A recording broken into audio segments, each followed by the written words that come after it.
High বন্ধুরা, আজকে রান্না করব চিংড়ি মাছের মালাইকারি। এই হচ্ছে চিংড়ি মাছ, এই যে হচ্ছে উপকরণ। সাথেই থাকো কিভাবে রান্না করি। এখন দিচ্ছি মরিচের গুঁড়া,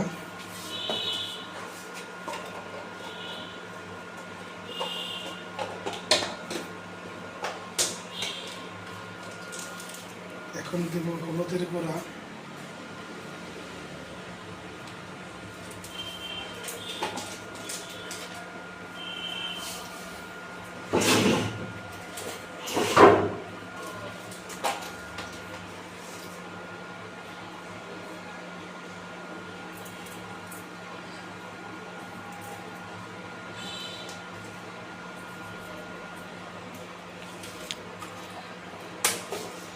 এখন দিচ্ছি লবণ, দিয়ে মাছটা সুন্দর করে মাখাবো।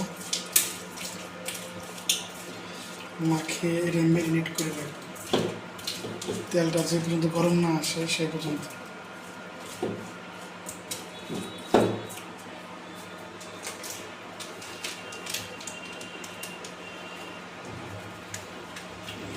হলুদের গুঁড়া লাগবে,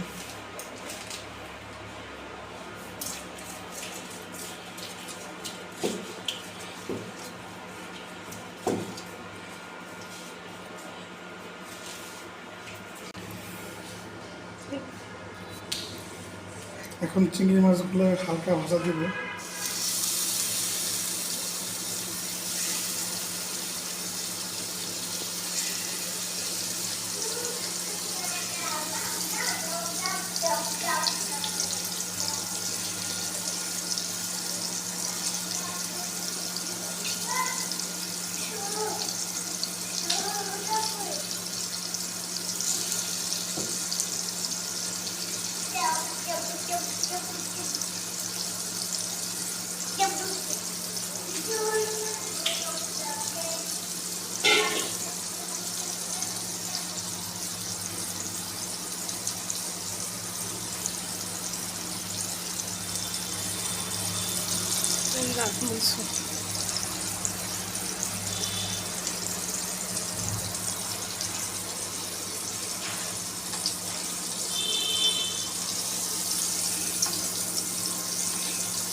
করে দেব।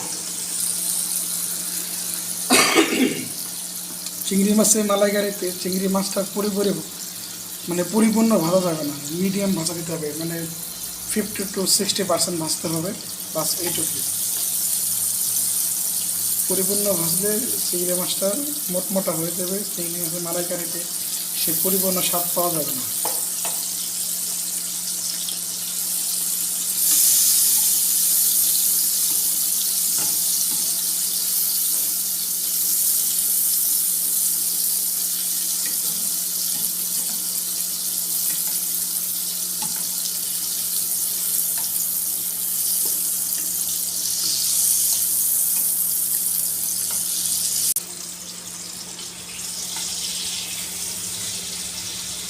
চিংড়ি মাছগুলো ভাজা হয়ে গেছে।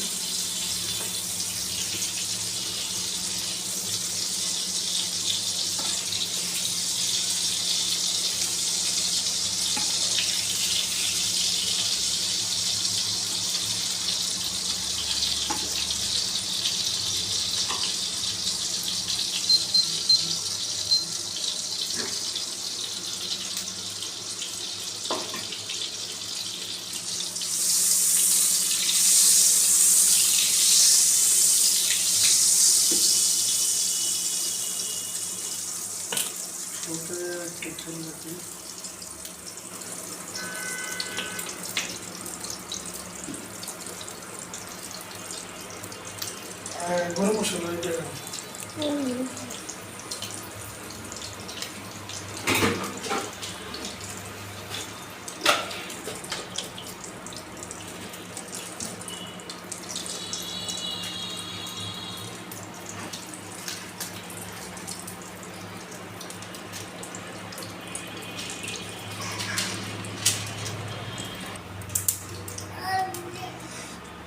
এখন দেব গরম মশলা,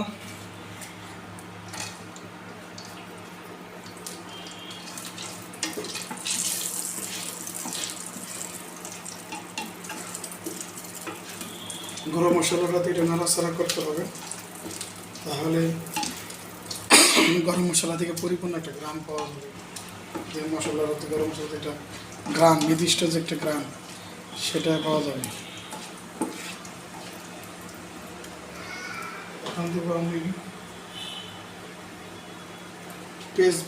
পেঁয়াজ বাটা,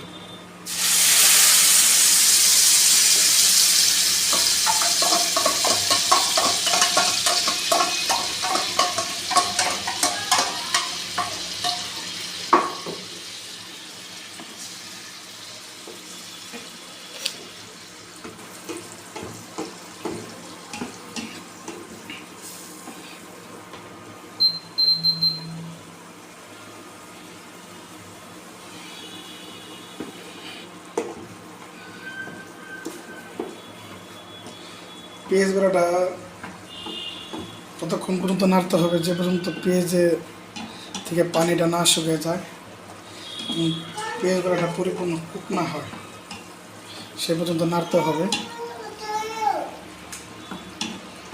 যখন পেঁয়াজে থেকে তেল ছেড়ে দিবে তখনই বুঝতে হবে আমাদের পেঁয়াজ বাটাটা পরিপূর্ণ কুক হয়ে গেছে। সে পর্যন্ত আমরা নাড়তে থাকবো।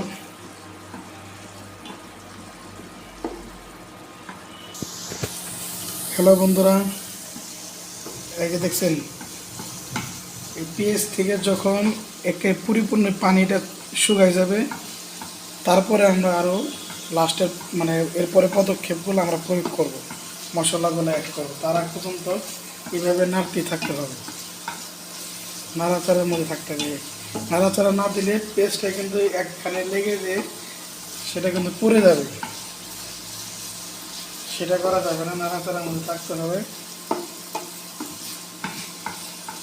এবং পরিপূর্ণ পেঁয়াজটা একটা পেস্টের আকার আনতে হবে, সেখান থেকে সুন্দর স্মেল তৈরি হয়।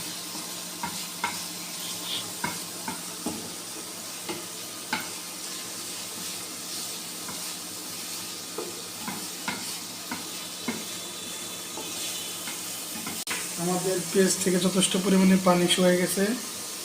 এখন এখানে আমরা অ্যাড করব পরিমাণ মতন আদা রসুন বাটা। এটা কয় টেবিল স্পুন লাগতেছে সেটা আমি বললাম না, কিন্তু একটা পরিমাণ মতন আমি আদা রসুন বাটা এখানে অ্যাড করব।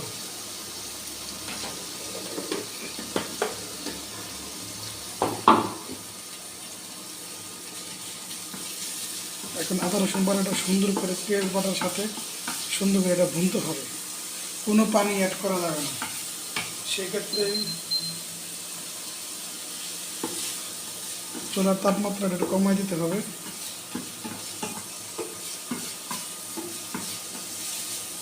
সুন্দর করে আদা রসুন বাটাটা পেঁয়াজ বাটার সাথে মিক্স করতে হবে, যাতে করে এটা থেকে পরিপূর্ণ সুন্দর একটা স্মেল বের হয়। রান্না কিছুই না, রান্না সোজা, কিন্তু কৌশলগুলো কঠিন। এই সুন্দরভাবে যদি কেউ পালন করে আর রান্না মজা হবেই হবে।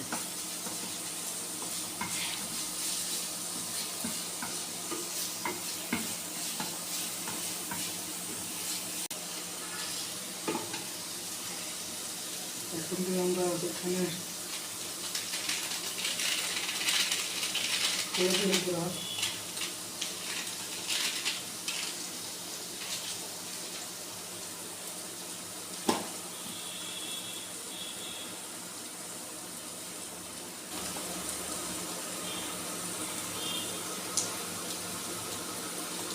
মরিচের গুঁড়া, আর কোনো মশলা হবে না।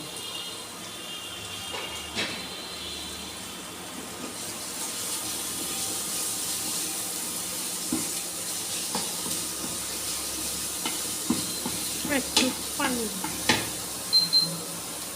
এক্ষেত্রে আমরা দিব একটা শাহি পেস্ট।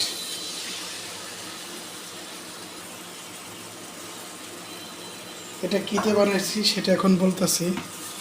এটা হচ্ছে টক দই, করা পেস্তা বাদাম, আর হচ্ছে গোলমরিচের গুঁড়া, 3-4টে গোলমরিচ বা গোলমরিচের গুঁড়া একটা দিলেই হয়।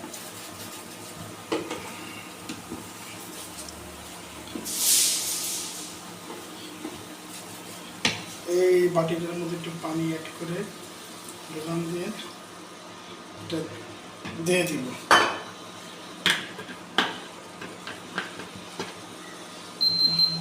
চুলার তাপমাত্রা আবার একটু বাড়িয়ে দেব।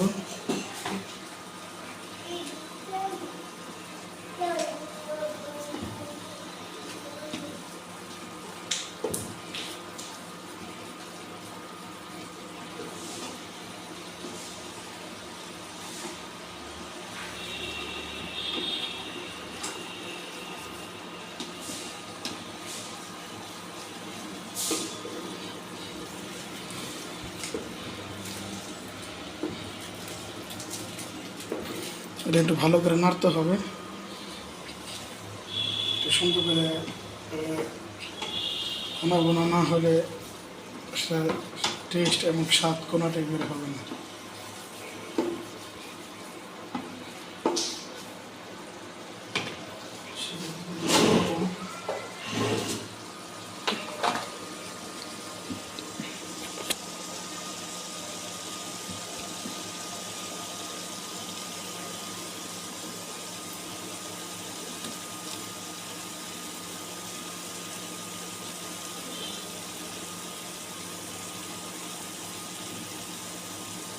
হ্যাঁ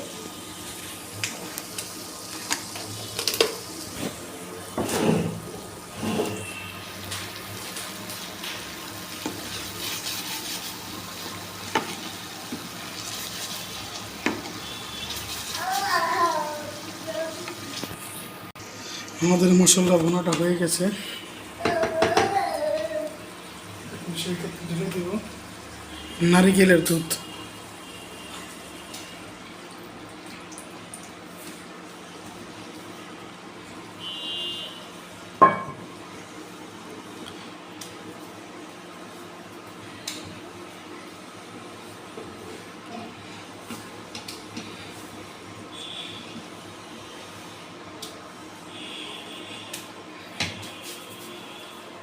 এবং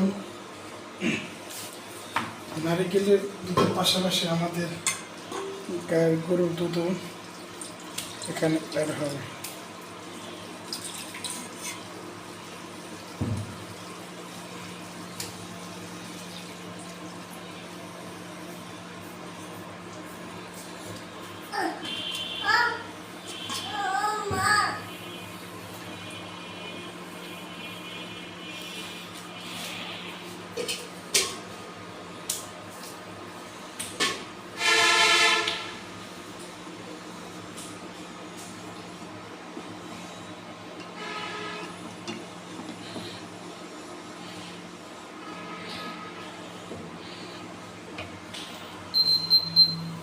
চুলার তাপমাত্রা একটু বাড়াই দিয়ে বলক আসা পর্যন্ত।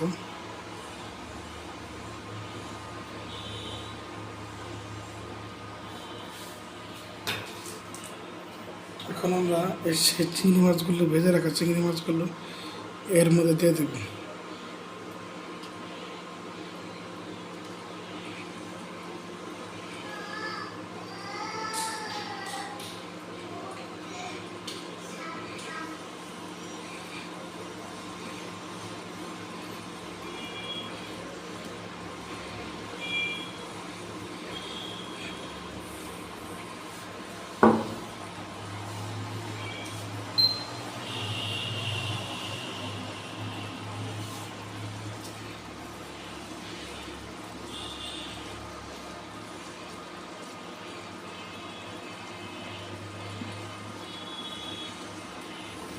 এটা বলক আসবে, একটু মাখা মাখা হবে, ঠিক সেই ক্ষেত্রে আমরা তারপর নামিয়ে ফেলবো। দেখে গেল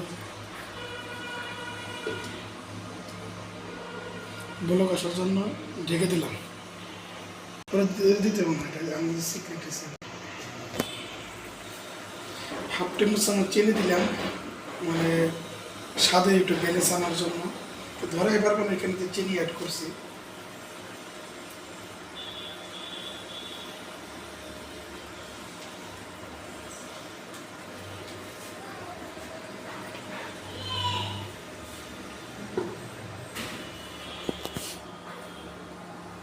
এই দেখো,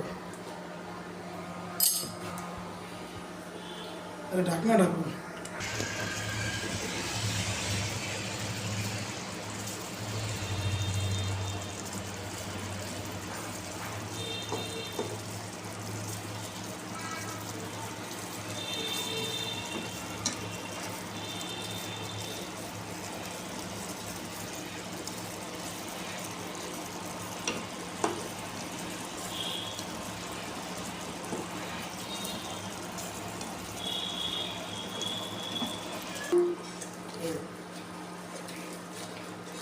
তো যাওয়া নাই কিনবে এমনি উপর দিয়ে দাও, বেশি বাইরে না। চামচ তেলে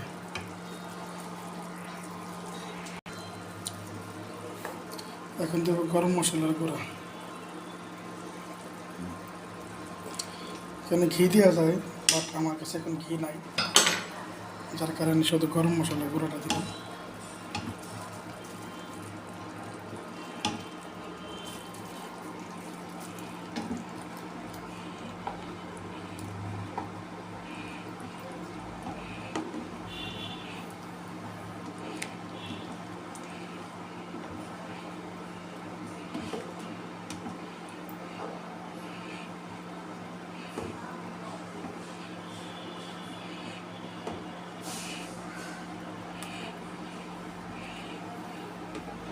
না ডাইলে নেই। অবশেষে হয়ে গেছে আমাদের চিংড়ি মাছের মালাইকারি, এখন পরিবেশন করব। হ্যালো গাইস, অবশেষে হয়ে গেল চিংড়ি মাছের মালাইকারি। এটা বড় চিংড়ি দিলে আরও সুস্বাদু, মানে দেখতে আরও সুন্দর হতো। তো বড় চিংড়ি নাই এখন আমার কাছে, যার কারণে যেটাই আছে সেটাই দিয়ে চিংড়ি মাছের মালাইকারি বানালাম। তো আজকে রেসিপিটা কেমন হলো সবাই জানাবে। ধন্যবাদ সবাইকে সাথে থাকার জন্য। Bye bye.